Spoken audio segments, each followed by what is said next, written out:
In 2018, Paula Marie Turkovich had just turned 18 and was finishing her senior year at Sachem High School East, in Farmingville on Long Island, New York. She lived at home in Holbrook with her mother Kathleen and her older sister. The family was still healing from the loss of her father, who passed away from brain cancer in December 2013, when Paula was only 12. On March 31, 2018, the Saturday before Easter, Paula worked her shift as a cashier at Gunta's Meat Farms in Holbrook. The store was busy due to the holiday, and although she was scheduled from noon to 7:30, Paula got off work early. Since she was still learning to drive and didn't have a car, she relied on her mother or sister for rides. That day, her sister picked her up to allow their mom to continue preparing dinner. When she arrived, Paula appeared anxious, but in good spirits, chatting about the family's plans for Easter. They made a quick stop at CVS to pick up Paula's antibiotic prescription, followed by a stop at Dunkin' Donuts, where Paula grabbed a small coffee. They returned home around 6:30 p.m. When Paula and her sister walked in, Paula grabbed some tater tots her mom had just made. She seemed interested in having a black bean burger too, but kept glancing at the clock on the stove, as if she was preoccupied with the time. Paula then asked her mom if she could visit a friend's house. Though reluctant, her mother agreed, and Paula promised to be back in about half an hour. Borrowing her mom's car, she left around 7:30 p.m. for her friend's home in Farmingville, less than a 10-minute drive away. At 7:50, Paula texted another friend, mentioning she wanted to meet up in the near future. As time passed, Kathleen and her older daughter grew increasingly worried when Paula didn't return as promised. It was unusual for her to be late. Minutes turned into hours, and panic set in. They began making frantic calls and scoured the neighborhood, hoping to find her. But there was no sign of Paula. Exhausted and anxious, they returned home only to find a small business card in the doorway. As they read it, their hearts sank. A Nassau County homicide detective had left his card. The family lived in Suffolk County on Long Island, with Nassau County just next door. After finding the detective's card, they immediately called him, only to be told that Paula had been found deceased in Mineola. They were asked to come identify her the next morning. This raised the first red flag for the family. It seemed strange for a detective to deliver such devastating news over the phone and not ask them to come identify Paula that very night. Paula's body had been discovered on 3rd Street, behind the 200 Old Country Road Medical Building, between the building and its parking garage. In this busy area, a passerby saw Paula lying on the road and called 911, reporting a teenager down. A patrol car from Nassau County's 1st Precinct responded first, and detectives were later called to take over the investigation. The police told Paula's family she had jumped from the top of the parking garage and taken her own life. Shockingly, this conclusion was reached that evening without any investigation. The medical examiner estimated her time of death at 8:31 p.m. The car was found miles away at the Long Island Railroad Station in Ronkonkoma, parked illegally, something Paula's mother insisted she would never do, raising serious concerns about the official story. Despite this, the car was neither impounded nor examined for forensic evidence. Police initially told the family that a witness saw Paula running and screaming before her death. However, when her mother asked to speak with this witness, the detective refused, then shifted the account from one witness to multiple witnesses. Paula's older sister later discovered that these witnesses were nurses who worked nearby. The parking garage had several security cameras, and Mineola, being a busy suburban area, likely had foot traffic even at late hours. When Paula's mother asked to see the footage, the detective harshly responded by asking if she wanted to see her daughter's body splattered on the roadway. To this day, the family has not seen video evidence confirming that Paula took her own life. The detective also claimed Paula triggered an alarm and covered a security camera before jumping. However, Paula was 5'8", and the camera was nearly 9 feet high, making it unlikely she could have reached it. Any movement near the camera should have been recorded, raising further doubts about the official account. Upon visiting the site, no visible alarms were found. There was a door to the roof that may have been alarmed in 2018, and it's possible she triggered it by opening the door. However, without more details about the alarm, it's difficult to be certain. The police claimed Paula boarded a train at Ronkonkoma and got off at Mineola. But they never provided her family with a train ticket. This creates a tight timeline. If Paula left home around 7:30 p.m. on March 31st and drove straight to the station, the 9-minute drive would have brought her to the 7:40 p.m. train, which takes 44 minutes to reach Mineola. From there, it's a 3-minute walk to the parking garage roof. Notably, the Mineola station is adjacent to the garage, with an entrance just feet from the eastbound platform.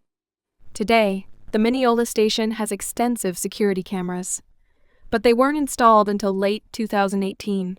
If Paula arrived on the westbound train, she would have needed to cross the footbridge to reach the garage. Although the station layout was different in 2018, this would have been her approximate route. The timeline adds up to a minimum of 57 minutes to get to the roof, or approximately 8:27 p.m., leaving little margin for error, since Paula's time of death was placed at 8:31 p.m. Alternatively, driving directly from Paula's home to the Mineola building would have taken around 46 minutes.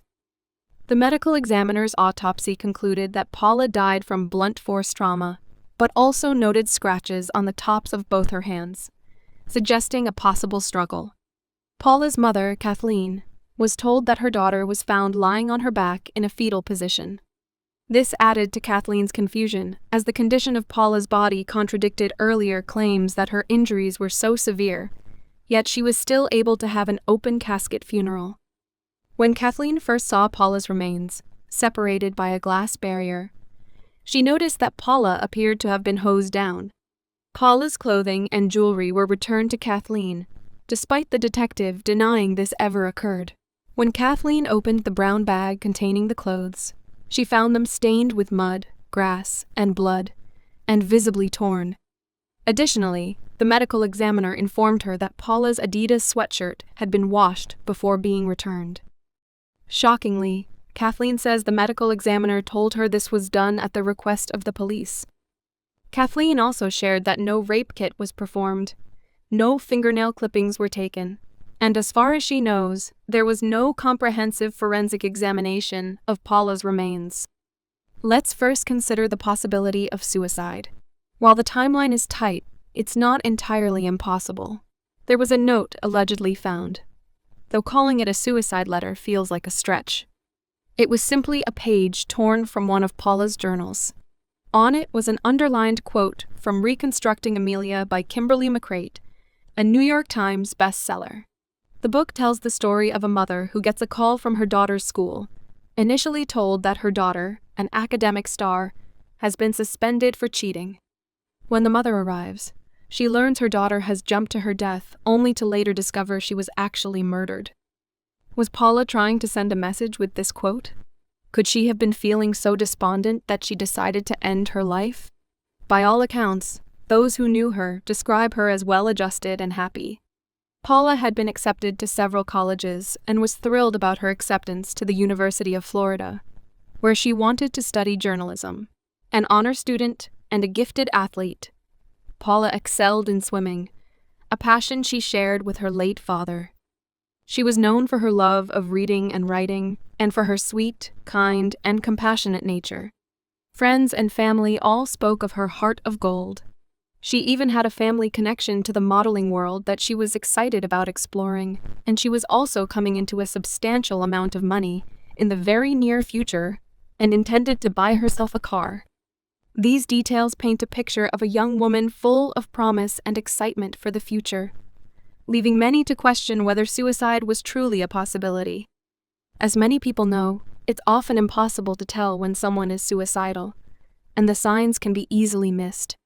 However, if Paula did take her own life, why haven't the police provided any solid proof to her family? The family has never been provided with any security footage. Even if Paula covered the camera at the top of the parking garage like police contend, there should still be video of her approaching it. The police's failure to sit down with the family and present clear evidence either shows a lack of compassion, gross incompetence, or perhaps something more troubling. Why would Paula be running and screaming just before taking her own life? Why would she set off an alarm, drawing attention? And why would she take the time to cover a security camera? And why choose a location she was unfamiliar with and so far away from home that required taking a train to get there? None of this makes sense. Her clothes don't support this theory either. The area where Paula was found is entirely concrete from the train station to the top of the building and below. There's no mud, no dirt, and not even a patch of grass. So how did her clothes end up stained with mud and grass? Without the autopsy reports, it's hard to know which parts of Paula's body suffered blunt force trauma, but that was listed as the cause of death. Assuming it was trauma to the head, it's still difficult to believe, although possible, that a fall from a 7-story building would allow for an open casket funeral. If the details we have are accurate, it seems unlikely that Paula took her own life. This leads us to consider other theories. Did Paula meet someone that night? The friend Paula mentioned she was supposed to meet claims that Paula never showed up. Yet, this friend never reached out to Paula's family to inform them that Paula didn't arrive. Nor has she offered any explanation for why Paula said she was going there. Kathleen finds this suspicious, and understandably so. If this friend has no involvement, being transparent about what she knows could provide crucial information about Paula's whereabouts that night, if she knows anything. According to Kathleen, Paula didn't have a boyfriend. But as we all know, teenagers don't always share everything with their families. Could Paula have been secretly meeting a boyfriend or a love interest that night? This is pure speculation, as there's no concrete evidence to support this. However, the possibility of an unknown person, familiar only to Paula, could offer another piece to the puzzle. It's also possible she may have been meeting a friend who wasn't a love interest. If the police had conducted a thorough investigation, perhaps these lingering questions would have answers. Did Paula encounter someone hostile that night? Paula had been struggling at work and had made several unaddressed complaints to management at the meat farm about harassment. A dark-haired, heavy-set girl, who was friendly with the manager at Gunta's, frequently came into the store and bullied Paula. After Paula's death, Kathleen requested any available security footage from the store to see if there were any unusual interactions between Paula and this girl, or anyone else, that day. The store refused to provide any footage to the family. Kathleen and her other daughter also approached the store manager for answers, but she was visibly nervous and shared very little. Shortly after, she quit her job at the store, and the family was misled about her whereabouts. Did Paula encounter a dangerous stranger? Is it possible that she stopped somewhere on her way to her friend's house and ran into someone with ill intent? While this scenario seems less likely, it's certainly not unheard of. Perhaps Paula got into a car with someone, only to realize she was in danger and jumped out in Mineola. This could explain the mud and grass on her clothing, as well as witness reports of her running and screaming.